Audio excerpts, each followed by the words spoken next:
All right, our next topic today is swing path or swing plane. This is Davis Love, and I've drawn a red line up the shaft of the club here to kind of show where his starting position was. Now, as you look at swing path with other players, you have to be careful of camera angles because they can definitely distort where a player is going. But most of what I'm going to show you today is roughly the right camera angle, and it'll be close enough to show us what we need to see. When a player comes back this way, this is what they call an inside swing and sometimes turns into what's called a flat swing.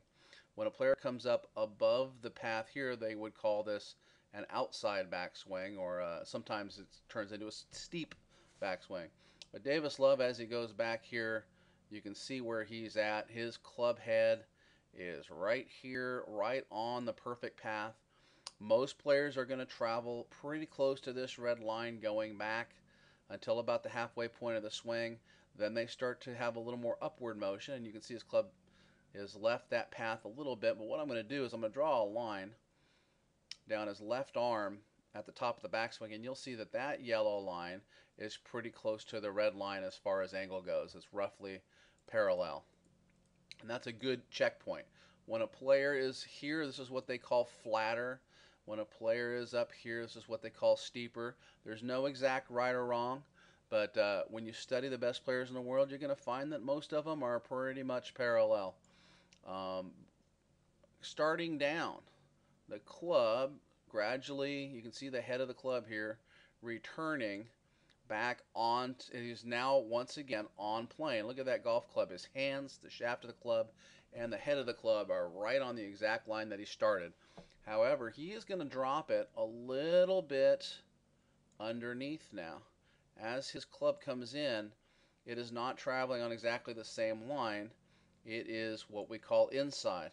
And you can see just before impact here, his club angle appears to be coming from what we call inside out. If this was a clock, you'd have 12 o'clock, and then you've got 1 o'clock, and you've got 2 o'clock. It looks like his club is kind of traveling out toward 1 o'clock there. He hits the ball. You see the ball take off, and it's heading right down the middle of the fairway. So there's our first look at swing path. All right, now same hole, we've got Freddie Couples. And once again, we looked at Freddie with the alignment, and we saw that he tended to aim very far left with his golf swing. Now let's take a look at where his swing goes as far as swing path. And as he starts the club back, we see, oh my goodness, he is not on the red line. His club is way out in front of him. He is, if we sometimes I like to talk about how far is the club head from our original shaft plane line. That's probably 14 inches, but he's certainly what we would call outside during the backswing. Now, Freddie obviously is an unbelievably good player, and so you might be thinking, how could he swing that far off a line and still be such a good player? He gets to the top of the swing. As he reaches the top of the swing, you see his arms are up pretty high, a little higher than normal. You kind of see his right elbow kind of flying out, poking out a little bit. He's always done it this way. Watch what happens when he starts down now. His club returns, where is it? Right on line. Boom. Slightly inside.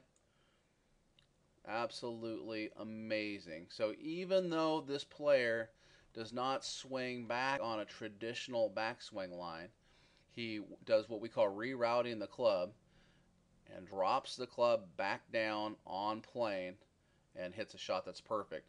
And he repeats it that way every single time. So backswing, I like to say that it's important, but Freddie shows us here it doesn't matter what kind of backswing you have. As long as you come down correctly, you're going to hit some pretty good shots. All right, for you lefties out there, we'll take a look at Phil Mickelson here.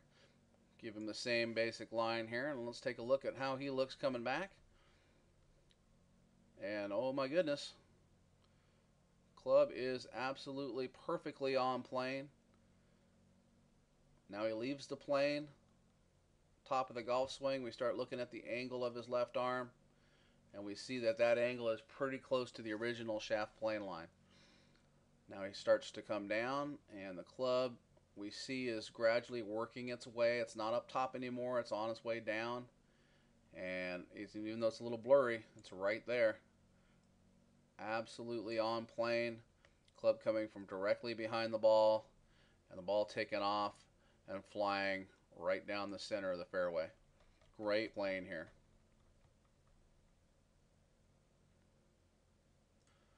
Here we have Tiger Woods set up on the same hole we just saw Phil hitting from.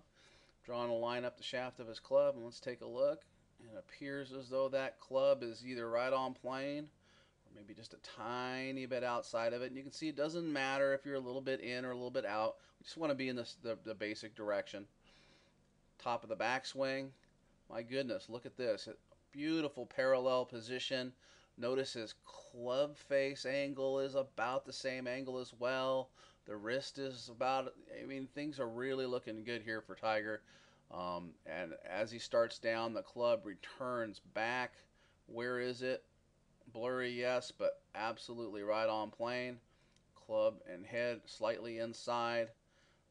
Club there, club head slightly inside. We talked about this during the alignment. Tiger's aimed down the right side of the fairway.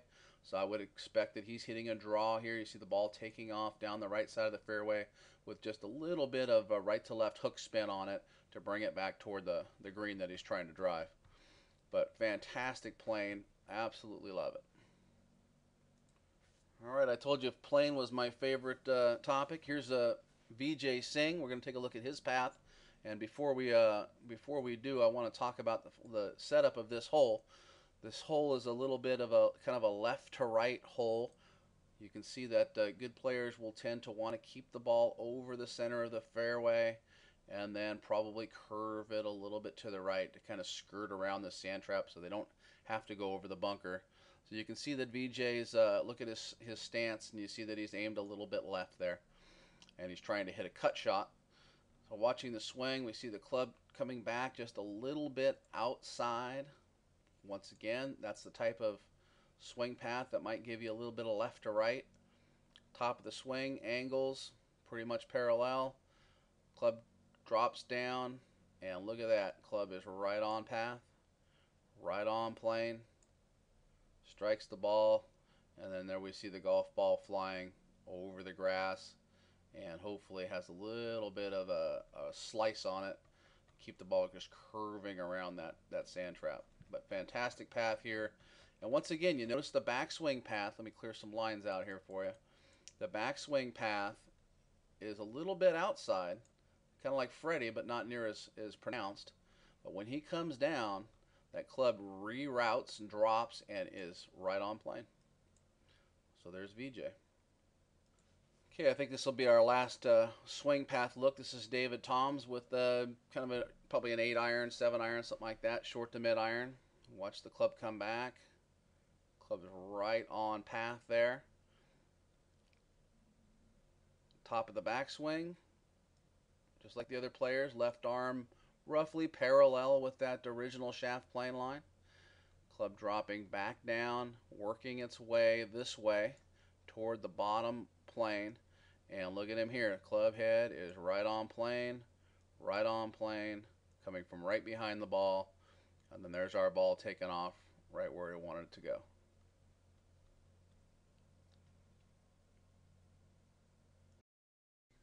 All right, it's time to talk about lag in the golf swing. And here's the famous Jack Nicklaus to help us with this. I'm going to start by drawing a line down his left arm and through the club shaft into the club head. You'll notice that's a straight line, and that's because his wrists haven't hinged yet. Now, as he goes back, and here comes Jack into his backswing, he's about halfway back, and his wrists are just now starting to have a little bit of a hinge, so you can see that line is no longer a completely straight line. As he reaches the top of the swing, he's got now about 90 degrees of wrist angle. By the way, this is a little bit late for most tour pros. Typically, we'd see tour players cocking their wrists a little earlier than this, but Jack was always a late cocker of the wrists. As a matter of fact, you'll see as he starts down, the wrist cock actually increases a little bit. And coming down, I think it increases even a tiny bit more. So his angle between his arm and club get a little bit sharper coming down. But that's what lag is. Lag means the club is behind the hands. The hands are here, and where's the club? Back up, still behind his head. What about now? He's gotten to the point now where if I draw a line from the ball straight up, you'll see his hands have now reached a point where they're above the ball. But where's the club? The club is lagging behind. It's still about 3 feet from the golf ball. Also notice the way the back of his right wrist has that big little kink to it there. So he's holding on to that angle, uncocking, and finally getting back into a straight line right at that exact moment of impact. So lag is the ability of a player to hold the angle until just the right moment and release at the ball. All right, here's Nick Faldo with the driver, and we're going to take a look at his lag, and we'll see a little bit more typical wrist cock during the backswing. You can see he's halfway back. Nicholas at this point was about there. Nick Faldo is actually already hinged just a little past 90 degrees.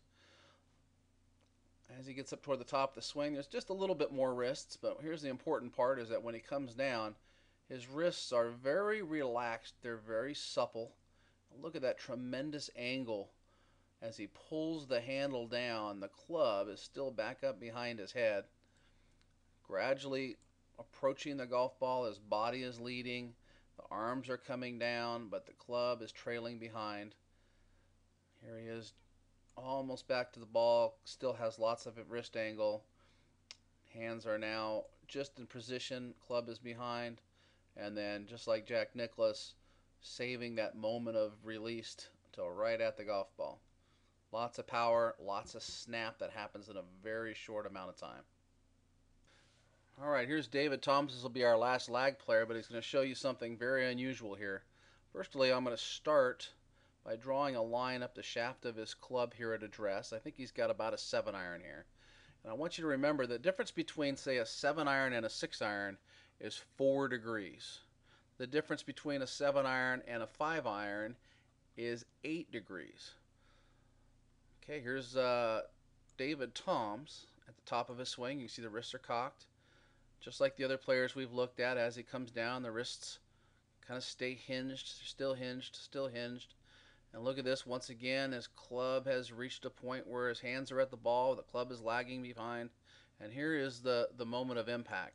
Now, why was I talking about loft? Well, here's why. Notice that his hands now have reached a position where they're way forward of the ball from where they started, and the shaft is leaning way forward from where it started. How much forward? Let's find out. I'm going to measure the angle here. I'm going to put a line up his shaft. We're going to put another line up where his original loft was. And right there, that little thing, if you can't see it, says 12 degrees. Well, like I said, the difference between a 7 and a 6 is 4 degrees. The difference between a 7 and a 5 is 8 degrees. The difference between a 7-iron and a 4-iron is 12 degrees.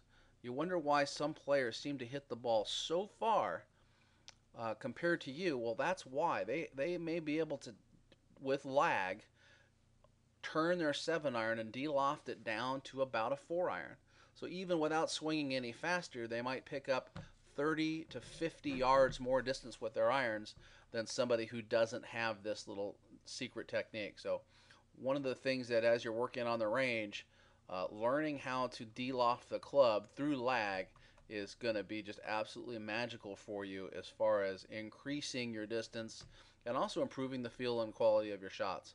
It's easier said than done, but this is the first step, is to have a nice clear mental image of what we want to have happen, and that is the hands leading, club trailing behind, unsnapping. You can see, you can see that his arms and club do not get into a straight line until just after impact. David Toms.